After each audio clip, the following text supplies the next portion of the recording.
How we doing, people? Hope you're well. Big up. Welcome back to the channel. Myself and Lee are back. I'm here with a fresh trim. Got rid of the beard a little bit today and thought I'd sort myself out for the weekend. I was getting right scruffy bugger, I was. So anyway, hope you're well, Lee. How are you feeling, mate? Yeah, all good, all good. Yeah, buzzing for tomorrow now, like, first Premier League game back for a while. So yeah, looking forward to the weekend and some busy schedule coming up for us, isn't it? With home games coming up now. Not used to all this. Was it 6 out of 7 games at home now? Incredible, like, when's that ever happened before? I can't remember it ever happening like that before. But cup competitions as well, like cup draw.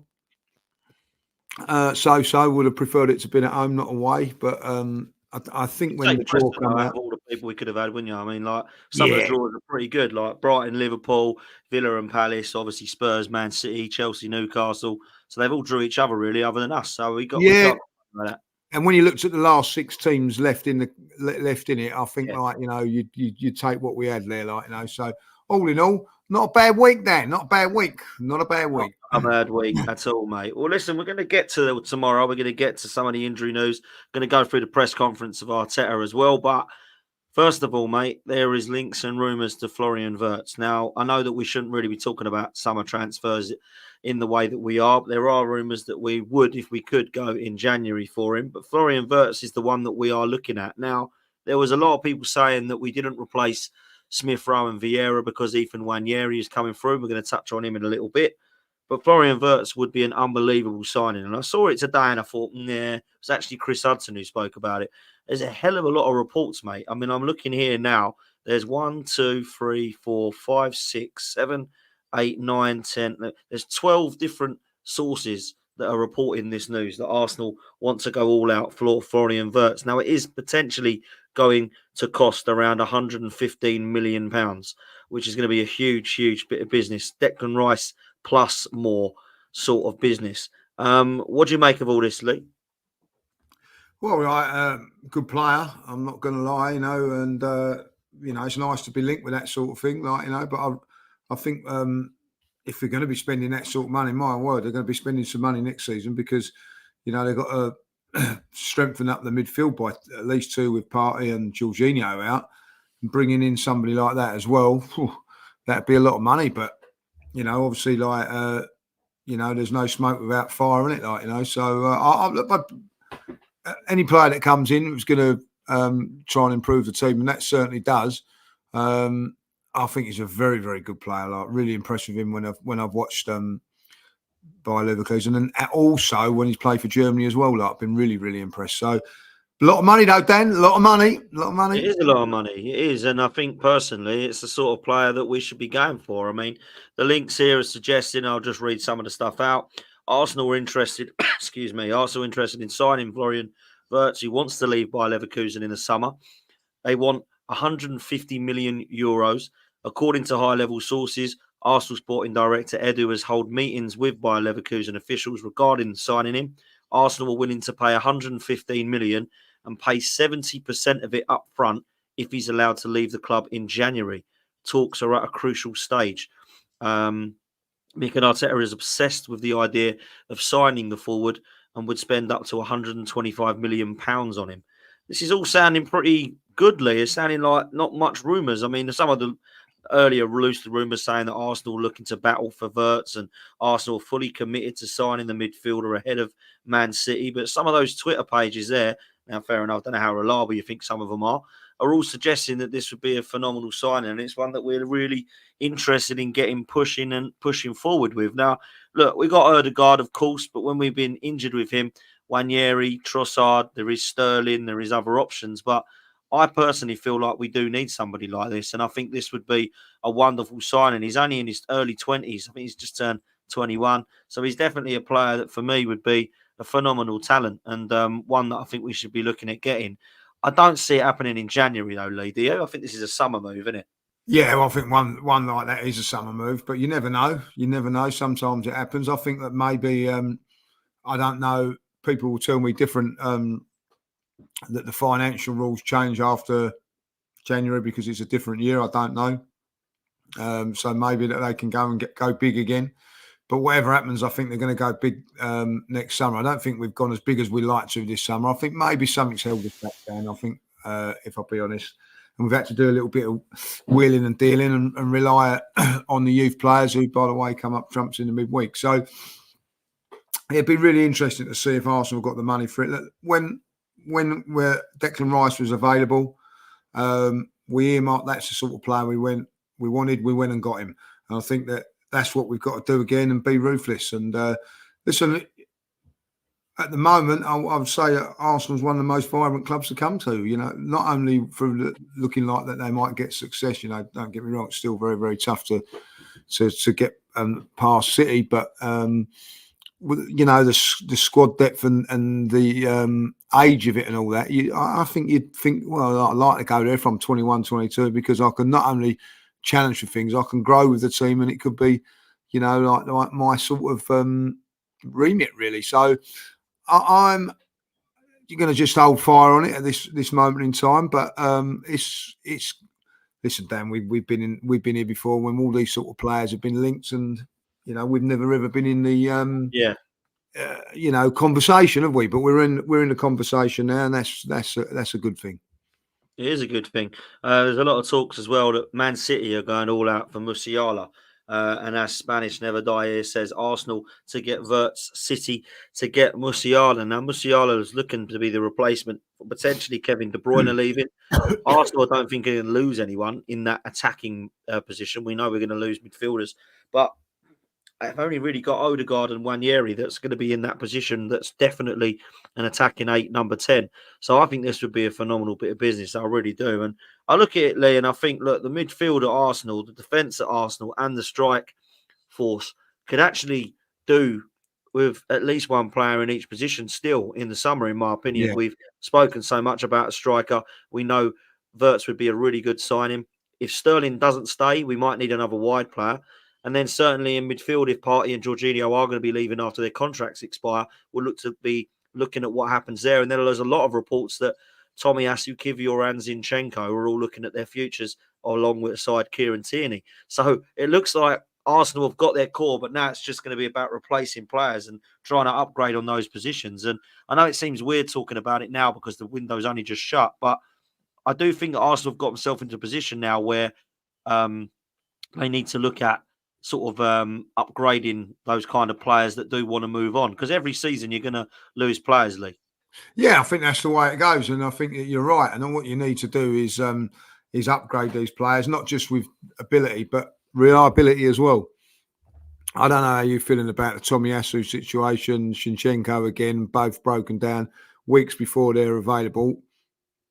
You have a League Cup tie like yesterday, like Wednesday, and you're having to play like the likes of certain players, which ideally you wouldn't want to be playing. The reason that they're playing is because these players are not fit, and I think that that's something that's got to be looked into. So, listen, I think you know the transfer window has closed, but it's nice to see that Arsenal are still looking to get their business done and sort it out. And I think planning ahead to hopefully January, and then obviously more importantly, I suppose, the summer where the big moves do come in. But I think that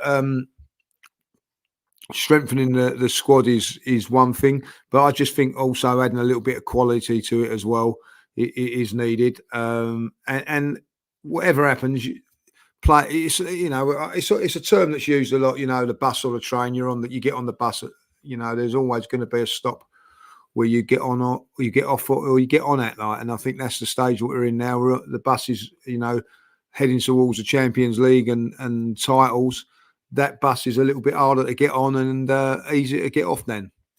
Yeah, absolutely. Listen, if we was to be looking at a player like Florian Wirtz, I think Arsenal are in a position now where they know they can start to attract players like that now. You know, I think we should be all over Gyökeres or Isak. We should be all over Florian Wirtz. We should, if we're trying to replace Partey and Jorginho, be looking at the very best in that position at the moment. Whether you're looking at potentially Bruno Mahrez or Frankie de Jong, these are the sort of names we should be going with. Now, I appreciate we're not going to get all of them in one window because you need about 500 million. But when you look at the players that we should be linked with, they're the sort of names now, Lee. I don't want to be linked with players thinking, who's that then? Anyone know who that is? Now, you don't mind one or two of them coming in as a squad player, you know, like what Tomiyasu did, or even Calafiori, to be fair, or Marco Marino. But when you look at these players that you think, oh yeah, that's going to take us to the next level. I really think Arsenal are in a position now where every summer they should be going for one of those big names that you think, yeah, there's your big signing, your Isak or your Florian Wirtz or whoever it be, Declan Rice. That's the sort of summer I think Arsenal should be having. Now, obviously, FFP and PSR comes into it, and we can't always have a summer like that. But I think Arsenal should be in a position now where winning trophies will allow them to go and do that, Lee. Because that's the thing. When you win trophies, that comes with your money. And that's when sort of players start looking at you and go, oh, they've just won Champions League or they just won the Premier League. I want to go and play for them. Do you know what I mean? And I think that's the position now Arsenal need to get themselves into. So Florian Wirtz can leave Leverkusen and not want to go to Real Madrid or Bayern Munich or Man City. He wants to look at Arsenal as well and go, oh, do you know what? As much as there's a different knock, Arsenal, they've just won the league or they've just won this trophy. I want to go and play with them. They've got young players at 21 years old. He's going to be looking at his next 5-10 year plan, not where to want to go and win something quick because, you know, I'm retiring soon. So that's what I think Arsenal needs to get himself to. And the only way we do that is by winning trophies, bro. Yeah, winning trophies or you know, whether you like it or not, getting the Champions League. You know what I mean? Because that's where the money is. You've got to get into the Champions League on a regular basis. And I think that once you do that, you know, you can start buying the players. And then once you're doing that, then, you know, you can challenge for the league. So, listen, we're in a stage of our thing now where we've got, this is key for us over the next 2 or 3 years with the players that we've got. They are top talents, not quite at their prime yet, but are going to go into their prime, hopefully with us. And we get our prime years of them. But in those prime years, they need to be winning trophies and we need to be winning trophies to keep them happy. But also, yeah, keeping other players wanting to come to the club as well. So I think it's an important period. I think that this summer, or next summer, we have to spend big in certain areas to keep up with the Joneses and certainly worry about what's behind us. But I think that what we've proved over this last week is what a very, very good team we are. And it only needs tinkering. It doesn't need no real major surgery, does it? It just needs, as you say, 1 or 2 coming in every season and just making sure that we're keep ticking away and getting those chances to trophies. And listen, I think that we're in with a great chance of getting a trophy this season. I really are, like, you know. And and if we do get the trophy and say we do win the Premier League, that can only be good, not just for us as a club, but as us going forward to dominate over the next few years, is which we all really want to do. I know, like, we want to win it, but I want to win it and win it again and win it again, and for the next 4 or 5 years, really enjoy what I'm seeing at Arsenal. Like, you know, to be honest, Dan, never really had that. You know, even though we was great back in the days when we won leagues and doubles, we never really went on and get back to back or get a Champions League, and you know, we was winning trophies, but no, you know, do you know what I'm saying? Like, you know, so yeah. I think that's what we've got to do, and the way you do that is by just improving that squad every time and not breaking it up like Wenger did too early. Hopefully Arteta would have learned and seen that and felt that's not right.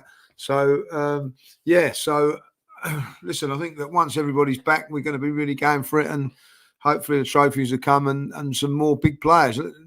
We all love seeing the young players come through. I loved it on Wednesday night, Dan. Love seeing Nwaneri, Miles, Skelly, Josh Nichols as well. I love all that. I love seeing the young players come through, but I also love a big signing. Declan Rice, you know, I absolutely love him. You know, not, as we say, it's not always those sort of ones. Odegaard's up there now as one of the most world-class players, I think 30-odd million. So, you know what I'm saying, though, but when a big signing comes in, it does give you that little bit of a buzz and an extra boost towards the season. And I think that is all part of challenging for titles and being the best then. Yeah, absolutely it is. And, you know, look, I'm really pleased that Arsenal are in a position now that when a top player becomes available, Arsenal's name's mentioned. Because it weren't long ago, Lee, was it, where you think, oh, bloody love him, but he ain't going to want to come to Arsenal. Like, even if it was, I know it sounds mad, and he was never going to come, but you know when Mbappe said that he was announced he was going to leave PSG, Arsenal were one of the clubs that were mentioned as being interested. Now, of course, we're going to be interested. Whether he wanted to come or not is a different story. He was always going around Madrid. But if he was to come to England, there's only really City and Arsenal he's going to look at, isn't there? And that is where we are now. We're actually in that position where best players that are leaving actually look at Arsenal as a potential option and are flattered that Arsenal are interested. Like, for me, that's credit to what the club have done, because we're now in a position where we're challenging and we're looking at the best. Like, a few years ago, I'm not being horrible, Declan Rice wouldn't have come to Arsenal. You know, No, when exactly Arteta right. first come over, you know, he would have looked at that and gone, God, it's a bit of an upgrade to West Ham. But if I'm honest, West Ham are finishing in and around where Arsenal are. Like, I'm going to go to Man United. I'm going to go Chelsea. I'm going to go City. Do you know what I mean? Now, actually, we're looked at as one of the clubs that we're in. And that's credit to Arteta and Edu, man. I've got to say that. That is it in a nutshell, Dan. You know what I mean? Two years ago, Chelsea and Man United would have been in for Declan Rice, along with Man City, maybe Liverpool. But at the end of it, none of them were all right. Manchester City went in there, but Manchester United and Chelsea didn't bother because they knew they weren't going to get him.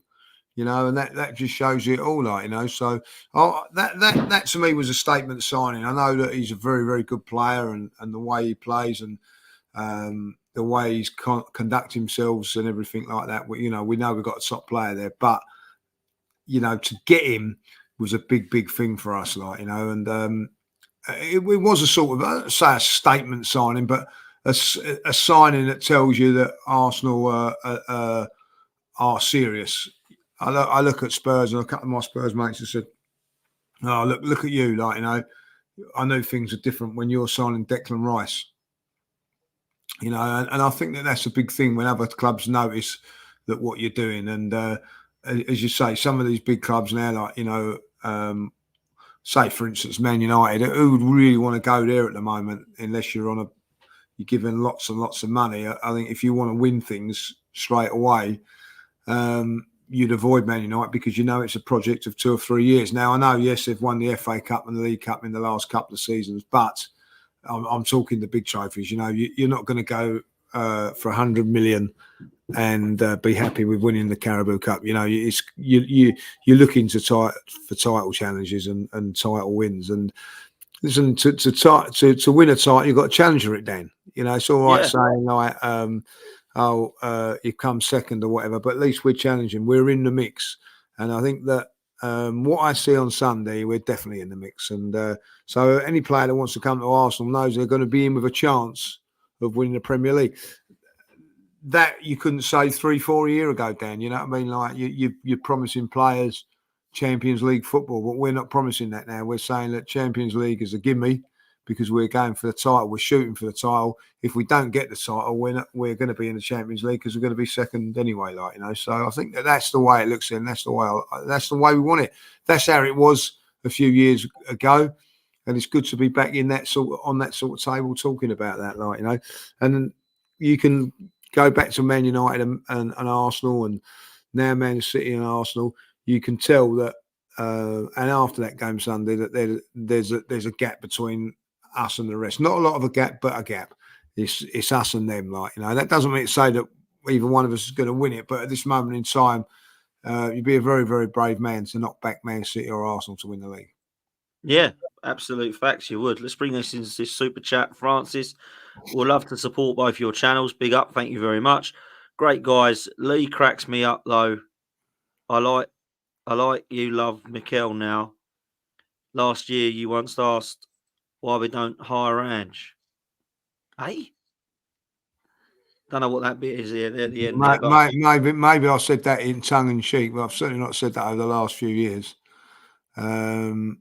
Listen, Mikel has won me over, like, so much so that I'll fight his corner for as long as I can. You know, I'm not in the camp of saying he's got to win things neither. Like, you know, I'm in the camp of like going to Man City on Sunday, thinking that we were, well, not thinking it, knowing that we weren't going to lose the game, confident that we were. I didn't say I was going to win the game, but I was confident we was not going to lose that game.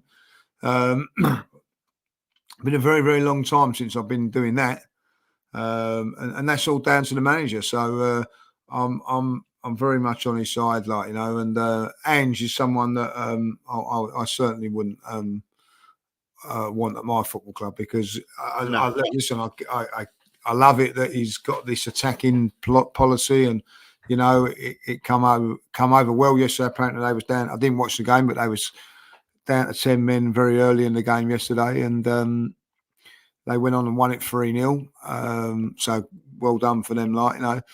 I saw some of that game. Dragusin went down a red card in 8 minutes, and my God, Qarabag were awful. They missed the penalty. They missed every chance going. They had about 6 opportunities, and they were terrible defensively. They ain't going to last very long in that competition. There you go. If you're giving over, you know, like if you're giving 6 chances to an Arsenal or a Man City or a decent Premier League team, they're going to win.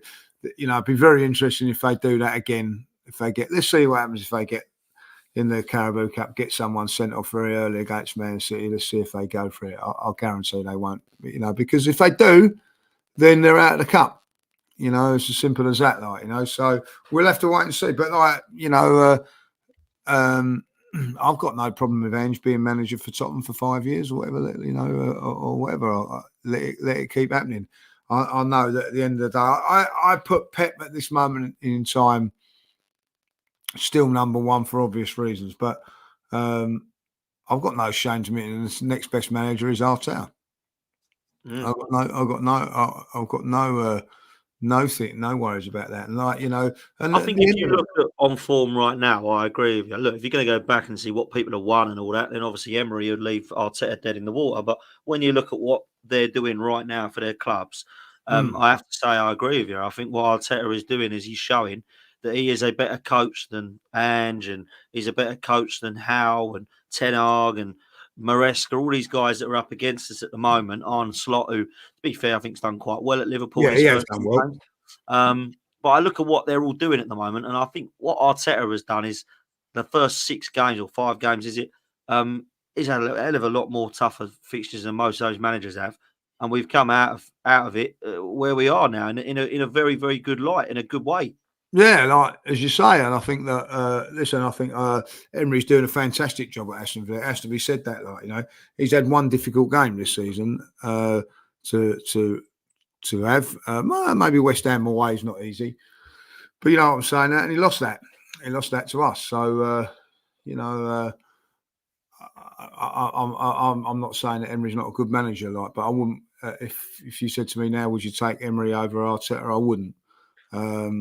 I don't know if I would if Pep come, if they said, "Oh, we want to swap Pep with Arteta," I don't know if I would, like, you know what I mean. I think that really, wow. Yeah, so it's a big bold statement, isn't it? But I think like is his powers running out, and he needs I don't know, like, you know, needs to be energised a little bit. Pep, I see his press conference today. Didn't, you know, he's very clever. I'll give him that. I didn't know how to read that. It looks like he was very, very despondent about losing Rodri, and he wasn't boyish. You know what I mean? Do you know with some managers they go, "Oh, that's all right. We got this and we got that." He was very downbeat about it. What do you make of this Man City? While we're on it, this Man City situation with the league, like, looks like they're going to win this ATP thing, whatever they call it, about, you know, in a nutshell, I think the easiest way to explain it for everyone, because everyone's confused, this is separate to 115, right? That's going on in the background and won't be done until next summer, I believe. But obviously, the Premier League is saying you're not allowed as an owner to just sponsor the club with shitloads of money, basically, so that they're richer than everyone else. So and so owns a billionaire company. I'm going to sponsor Man City, and I'm going to give them 150 billion pounds a year, so that they're always going to be rich, right? Premier League is saying you're not allowed to do that. They've said, "Where's the rule?" And they've said, "Well, there is a rule. You can't do it." They said, "We can't see a rule." Basically, they've taken them to the cleaners, and there ain't no rule. So they've won. So Man City are basically saying, "Well, we're allowed to do it then." It's crazy and it's madness that it isn't in there and the law isn't there. Maybe they'll input that law now, or that rule. But basically, Man City is saying the lawyers have won. They found the loophole, and that there isn't one that exists. That's what I'm hearing. I don't know how true that is myself, but it's just a madness league. If that is the case, that's the case. You know what I mean? Like, you know, at the end of the day, I don't suppose there is anything wrong in it, really. If you want to sponsor the thing, It's your money, isn't it? I suppose. it's So your you money. can do what If you you're want with lying it. about it, that's the difference. If you're saying, "Oh, we're giving you 400,000," when really you're only giving them really 200,000. I don't know, or the other way around. I don't really know how it works, but listen, you don't charge someone 115 times without having some sort of evidence. You know what I mean? And that's how I look at it. Like that, they're going to get off of one or two with a loophole. Of course they are. It's like when you go to court, isn't it? You murdered 6 people, but we'll let you off one. But we'll try you for the other 6. You know what I mean? Like, or a plea bargaining sort of thing. Like, I don't really know what's going on. Well, this non-compliance stuff has put their charge up to about 130 now. Yeah. Well, exactly. So they're going to get fined for that at the very least, don't they? Well, yeah, of course for that, you know what I mean. And listen, when you've got evidence, and I know like that you've paid your manager different money to what you're saying in the books, that's cooking the books down. You know what I mean? I'm sorry, like, you know what I mean. So they're going to get done at some stage, you know. So, but how severe it's going to be, that's the key. That is the key. Yeah. No, absolutely. Look, I'm with you. I'm absolutely with you, and I just want all of it over now. I want all of it over so we can actually concentrate on the football and get rid of the politics of it all, because it has been quite exhausting and draining for not just Man City fans but for everyone. Because it's just ridiculous. No one knows what's going on, do they? You know, we just want to play the game. That's for sure. Let's bring this super chat in from Max. Big up, Max. I hope you're well, mate. AFC Max. He says, "Oh, this is the lead judges impressing. Look at this. I'm not going to lie to you. I'll tell you right now, if we win Liverpool away and see at home, I think we win the league." Big up, Max. I'm excited for Florian Wirtz, if true, he says. Thank you for that, mate. Thank you for the super chat. He's got a point. I mean, Liverpool away at Anfield and City at home are the 2 big ones that we're going to be looking forward to this season. I know we've got other big games, Lee. I get that. But they're probably the 2 biggest tests, would you say? 100%. Two massive tests, you know what I mean? And if we can get... it depends on how Man City get against Liverpool. We've just got to match how I look at it now, we've just got to match whatever Aston Villa, whatever Man City do. If Man City go to Newcastle and draw, then that's what we've got to do. If they go to Liverpool and draw, that's what they've got to do. If they go to Manchester United and win, we've got to go there and win. If they go, whatever they do, and then match whatever they do, and then when we play them at home, beat them, we've won the title. That's how it is now, like, you know. So that's how you've got to look at it. Just take one game at a time. If they beat Newcastle on Saturday, we know that in a few weeks' time we have to go to Newcastle and win. And that's what we've got to do. Just match their results now. Beat them at home. Titles out. Titles ours. Easy, isn't it? That's as easy as it is, like, you know. So easy done then. Easy job done. Done.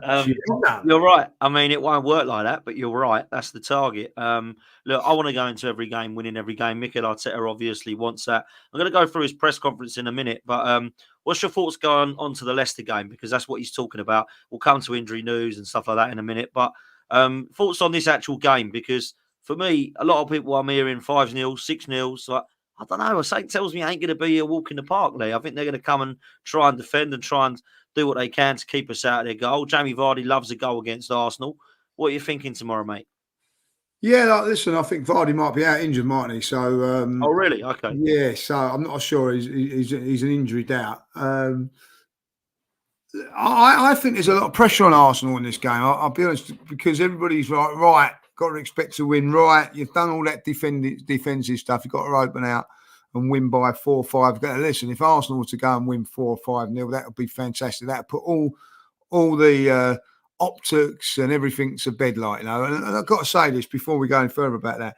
You know, this crap saying Havertz and Timber didn't pass the ball, like, that's rubbish. That's been proved. I've seen that today. Yeah, like, you know what I mean? Yeah. Rubbish. You know what I mean? Like, so at the end of it, let's just see if they can go and get the result. First and foremost, it's important we just win the game. But I think that it is also not as important, but it is quite important that we go there and and get 2 or 3, like, you know. So we don't want to be struggling with a 1-0 win and struggling. But we need to go there, put a bit of free-flowing football into it, and hopefully get the 3 points. And you know, also, Dan, which is a big thing. I know it sounds silly at the moment, like, you know, goal average is a big thing in the league as well. When you think last season it's a point. You know, they've got a goal difference of 8 at the moment. And realistically, you know, when everybody keeps turning around and saying, "Oh, we've been a little bit ain't done really that great as far as goals scored and all that," like, you know, the goal difference at the minute, Liverpool have got 9, which is the best goal difference. City have got 8, and we're back on 5, which isn't unbelievably great. I get that, but you know, if we can win tomorrow, get 2 or 3 tomorrow, you know, all of a sudden it can be a little bit different. So I think goal average and getting that goal thing up is important as well. So look, I don't think any game's easy in the Premier League, as you know, but once we get in front, we've got to be ruthless, and hopefully an early goal just settles the nerves a little bit. But it's just realistically about getting the 3 points at this moment in time. I'm not worried how we get them, as long as we get them. Big up. Listen, I think the way that we're going to play, it's going to be really interesting because there's a lot of rival fans very salty at the moment. Yeah, lovely, isn't it? Oh, Arsenal aren't playing very well. I don't like their style of play. I don't see them being very good attacking. They miss Odegaard. Yeah, look, some of that's true, but I think some of that is the opposition, Lee, if I'm honest. Going to Villa Park, going to the Etihad, going to Atalanta away, and going to Spurs away. I don't think we were going to open up. I think we were always going to be quite resolute and compact, and that's exactly what we were. I don't think we're going to be like that tomorrow, though. I do expect to see some free-flowing football. I think we'll be attractive. I think we'll be attacking, and I think that we will go and get the 3 points. I don't think it's going to be a whitewash 5 or 6. I think some of the Leicester fans I've spoken to, I've done preview shows with, have all said, 4-0, 5-0. They're all quite doom and gloom. They're not happy with Steve Cooper. They're not happy with the way they're playing. 2 players that will definitely get a bad reception will be old Harry Winks and Oliver Skip. They certainly won't get very good receptions from Arsenal fans, as far as I'm concerned. But look, I've got to say it. I think it will be a really good opportunity for us to get some goals and to actually play some attacking football and actually shut a few people up, because so many of them are, oh my God, Arsenal, this Tony Pulis, M&S, or whatever it is, Marks and Spencer's Tony Pulis football. Look, I appreciate that it ain't attractive to watch at times for some of the neutrals, but I couldn't care less. The way that we played under George Graham at times, if we remember 1991, I was speaking to Chris Hudson earlier on my channel, and he was saying, look, 1991, we played 2-1s, 1-0s, but there was times where he hits 4s, 5s and 6s. He thinks this is going to be very similar to that, and we'll have one of those here as well. Listen, if we have one of those seasons, I'll be absolutely amazed, you know, because that was one of the best years we've ever had in 1991. So look, I think I expect to see, you know, a good game of football as far as Arsenal are concerned. Let's go to team news, Lee, because obviously Mikel Arteta did have his press conference. I'll share that now because there is some interesting parts in it from the website. Look, he'd spoken about David Raya straight away. I think it's quite clear that he's got a knock, and on Raya's chances of making the game, he says we have to wait 24 hours to see if he's looking good or not that good. It's not about taking a risk. It's about a player being fit or not, available or not. When we have that clarity for Leicester, which is the main thing we're thinking about at the moment, we'll make a decision tomorrow. He's also spoken about Timber, Ben White and Mikel Merino. He says that Julian Timber was able to take part in training today, so that's good news. He will be available in the squad, and Ben White hopefully as well. Mikel Merino, tomorrow is too soon. Well, I knew that. Next week, we will see. He had partial training today. He's been working hard. It's looking good. It's just about the healing of that bone and how mature that is to expose him to contact. Lee, there's quite a lot there, but Raya, Timber, Ben White and Merino, it's looking very good news, that, mate. Yeah, looking good news. And listen, if Raya's not 100% fit, then don't play him. You know, you've got PSG on Tuesday.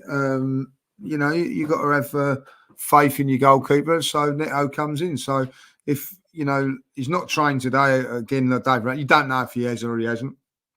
You don't know. But say if he hasn't, I'll have a fitness test tomorrow, I suppose, in the morning. But, you know, if they don't think that he's healed up enough, then I wouldn't take the risk tomorrow, Dan. I really wouldn't. I play Neto. You know, that's what he's there for. 100% fit. David Raya plays, but if he's not fit, don't play him. So same with Ben White. I'm a big Ben White fan. Doesn't look like he's like 100% fit. So I will probably stick with Timber going in at right back, Calafiori at left. Leave Ben White out. You know, that's what I do. Two central defenders stay the same. Be interesting what midfield he goes for. For me, I'm going for Thomas Partey and Declan Rice with Nwaneri in the middle of it. I think that this is the one for him. I think maybe Trossard comes back in against PSG. And you know, if you want to leave out Saka today for this one and give Sterling another go, that's up to you. For me, I don't. I leave Saka up front. Havertz and Martinelli would be my front three. And those front three, my message to them would be get out there and get the goals, boys. That's what I'll be saying, like, you know. Yeah. Look, I agree with the team you've put out. Personally, Neto plays if Raya's injured. Hopefully he'll be all right. If not, play in the next game. I would play Timber because it looks like and sounds like he's the fittest out of him and Ben White. Calafiori remains at left back for me, and then Gabriel and Saliba. I'm with you. Partey and Rice play, and Ethan Nwaneri. I would play him ahead of Trossard. He gets the nod for me. I thought he was phenomenal Wednesday, and you've got to reward players like that, in my opinion. And Trossard's been silly, whether you thought he should have been sent off or not. 1 year he hasn't. He's got a brace. He's man of the match. He was by far the best player. So for me, he starts in that position, and I want to see what he's like against what I think would be a perfect opposition in Leicester at home with a home crowd. Saka, Martinelli, and Havertz for me. That's what I'm going with. I think Martinelli needs game time and confidence. Havertz is definitely the best number 9, and Saka continues on that right-hand side. It might be a little bit harsh on Trossard, and I don't think it's right to say bomb him out because of what happened. But at the moment, that's what I would do. Bring him, Sterling and Jesus as the subs. I actually think he will start Trossard in the 10. And I think 1 year he'll be somebody comes on. Lewis Skelly, thought deserved a mention lead Wednesday night. Thought he was very good. And I think can definitely be a part of this squad alongside Ethan Nwaneri. So, look, that's what I think the squad should be. I believe it will be similar to that. I just think that Trossard will get the nod in the Ødegaard position ahead of Ethan Nwaneri. But we'll see what happens. We've got options there now. When we've got players coming back, it's really interesting. But the one that really shocked me there was Marino. I didn't expect to see him anytime soon, Lee. So that was a real sort of promising sign, wasn't it?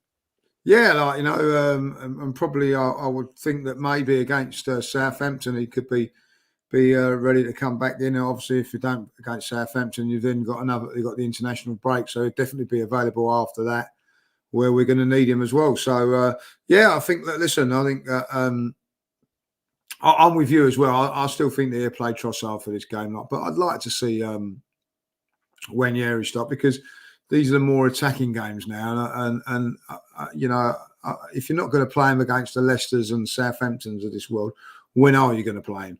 That's my thing on that. And it's not dropping Trossard or punishing him and all that. Like, for me, Trossard comes back in that position against PSG, which is a massive game as well. So,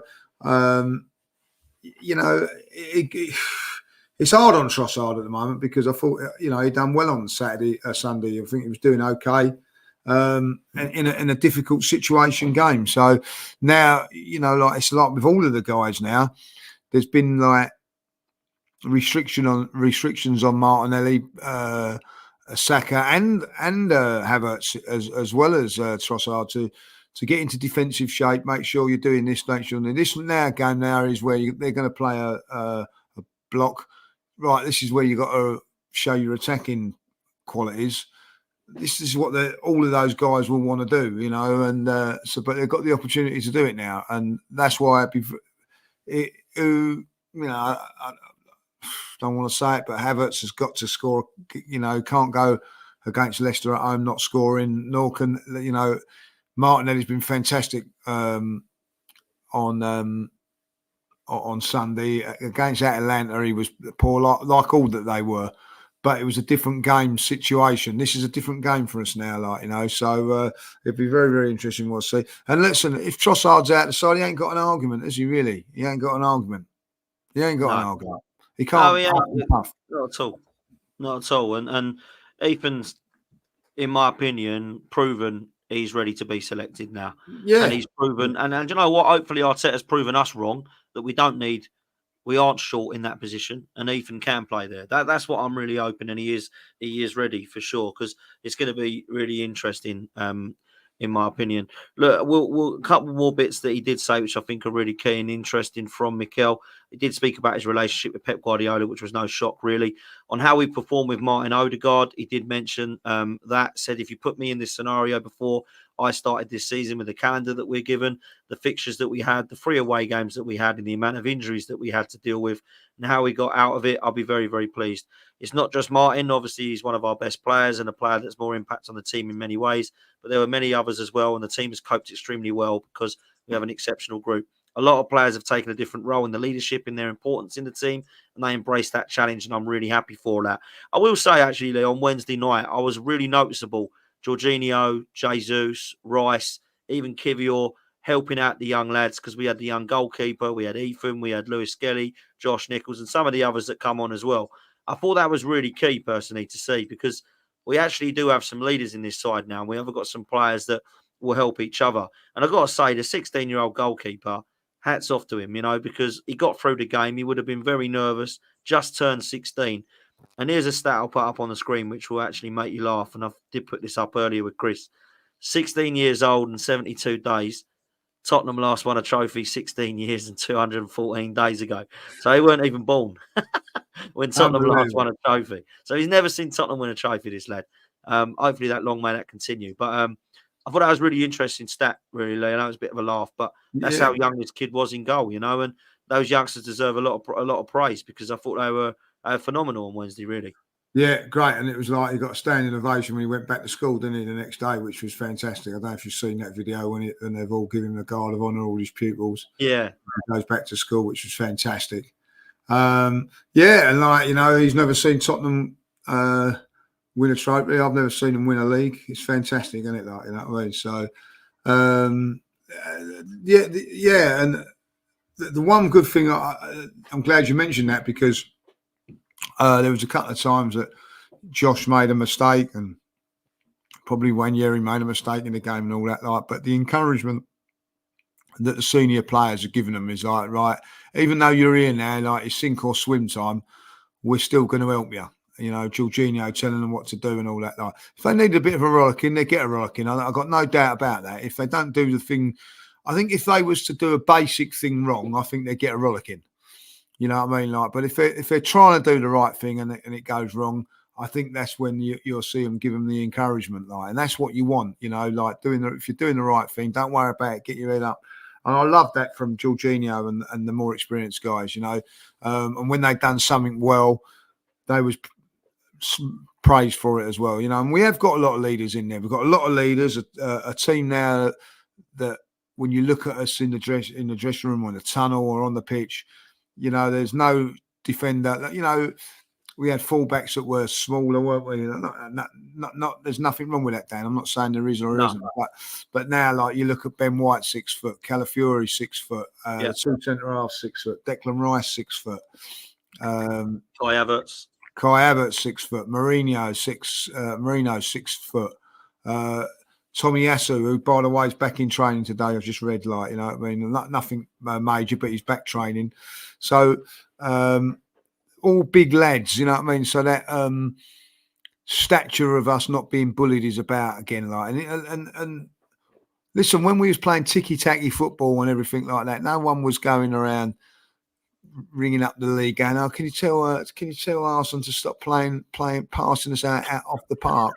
They keep passing us off the park. They keep doing this, bullying us all and that, And I'm pretty sure that Arsene Wenger probably moaned at some of the tactics that were going in against us when we was back, by the way, breaking people's legs, breaking our players' legs and things like that.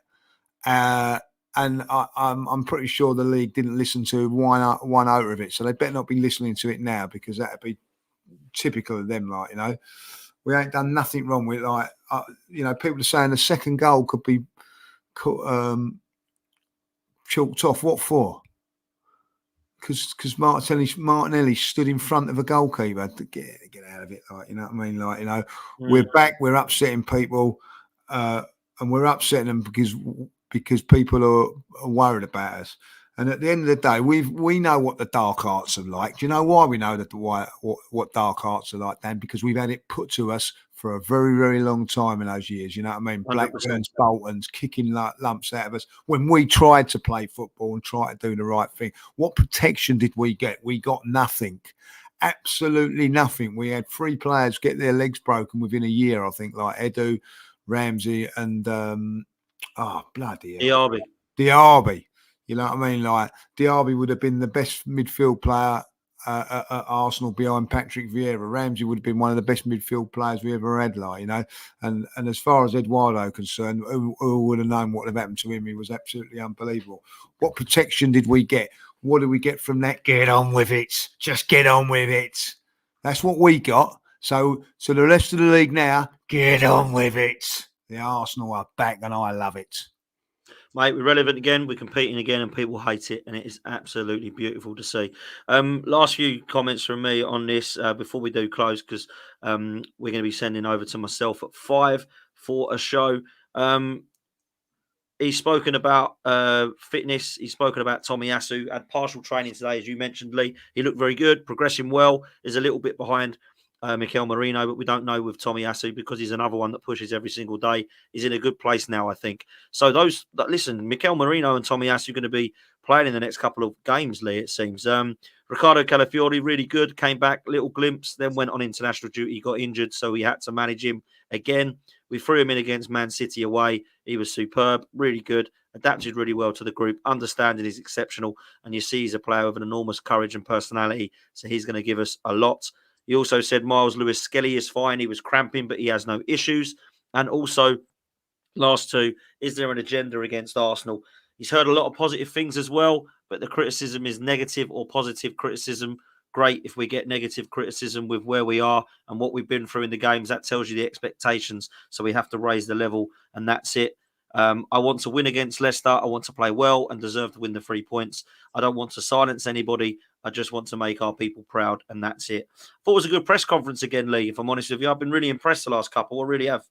Totally agree. I honestly think these press conferences have been like spot on over the last few weeks. Really positive and all that, like, you know, really, really good. And I've enjoyed them. I like what his way he's talking. They're interesting. There's a bit of humour in there, and there's a little bit of skullduggery as well, like, you know. So that's all. Yeah, that's all good. So I'm more than happy with what he's doing at this moment in time, like, you know. So long may it continue. He just keeps getting better and better, doesn't he? He does. And listen, I've been really impressed with him the last few weeks. I hope by May I can look back and go, "Come on, Mikel, look at what you've done. You've just won one of those, whatever it is." That's what I want. Look, we're going to leave it there. Big up to every single one of you for doing me a favour and hitting the like button. For those of you who haven't, what are you doing? Hit the like button and hit subscribe. That's all you got to do. It's 2 buttons that are free. There's no pay for the subscription fee. All you've got to do is click like and subscribe, and it really does help the channel. So please make sure that you do that. Thank you for that, guys. Please do stay tuned. It's going to redirect you to my stream. I'm on live now, 5 p.m. Going to be talking Man United, Spurs, and Newcastle, Man City, and of course Arsenal, Leicester for the weekend preview on 12th Man. So please make sure you do join me on Football's 12th Man now. All you need to do is stay put, and it will redirect you straight away. Lee, I'll let you have the last word, mate. Listen, guys, all have a great weekend. We may not be the biggest game of the week this weekend. It's probably Manchester United versus Tottenham. But hopefully, Arsenal will have 3 points in the bag by then, and we can sit there and enjoy or moan about the lack of creativity, how boring the game is, who's the better team. But you know what? We don't care, do we? We know we're better than both. Have a good weekend.